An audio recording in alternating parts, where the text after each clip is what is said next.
करून सत्तेवर आली, या देशातील महिला सुरक्षित नाहीत असं म्हणून सत्तेवर आली आणि त्याच सत्तेमध्ये आज महिलांचे प्रश्न मात्र अधिकही जाचक होत आहेत. आसिफा आपल्याला माहित आहे, आसिफाच्या बलात्कारांना वाचवण्यासाठी भारत माता की जयचे म्हणत झेंडे आम्ही समर्थकांनी समोर आले.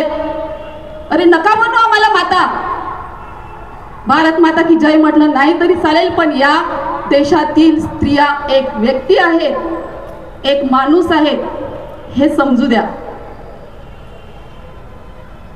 आज अलीकडे हिंदू स्त्रियांनी खूप सारे मुलांना जन्म द्यावा असाही प्रश्न उठतो आहे. अरे जन्म देण्याचा अधिकार हा आमचा आहे, आम्ही किती मुलांना जन्म द्यावं, पण नाही.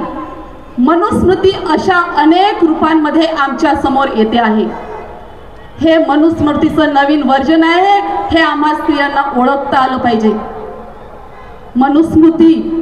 मनुस्मृतीचं दहन झालं, पण आज वेगवेगळ्या रूपामध्ये मनुस्मृती आमच्या समोर येते आहे. ती ओळखण्याची सजगता आमच्या स्त्रियांमध्ये आणि सर्वच समतावादी पुरुषांना यावी. मनुस्मृती कुठे कुठे जिवंत आहे हे जेव्हा आपल्याला ओळखता येईल तेव्हा आम्ही विरोध करण्यास सज्ज असू. आज विविध प्रकारे स्त्रियांचं शोषण केलं जात आहे. तिचा पेहराव, तिचा राहणीमान, तिने टिकलीच लावावी म्हणून तिच्यावर केलेले, तिच्या समोर येणारे लोक तिला वेगवेगळ्या पद्धतीने ट्रोल केल्या जात आहेत. ह्या सगळ्या बाबी म्हणजे काय? ह्या सगळ्या बाबी म्हणजेच मनुस्मृती पुन्हा पुन्हा आपलं डोकं वर काढत आहे, हे पटवून देणं आहे. मणिपूर जळलं, काय आहे मणिपूर जळतंय म्हणजे?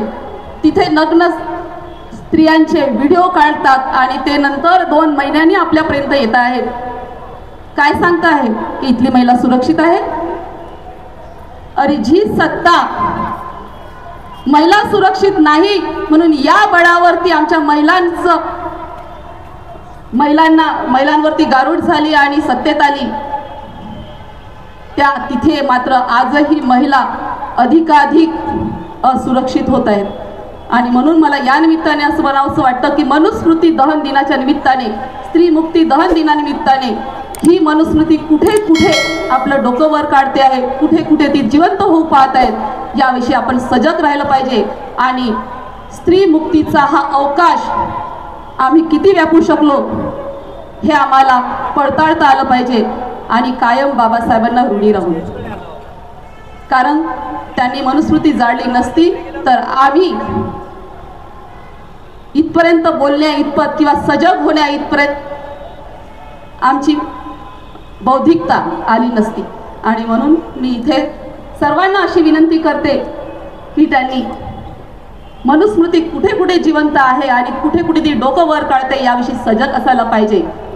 आणि आपल्या मुक्तीचा अवकाश आम्ही स्त्रियांनी अजून किती व्यापायला पाहिजे आणि किती व्यापला आहे यावर चिंतन करायला पाहिजे.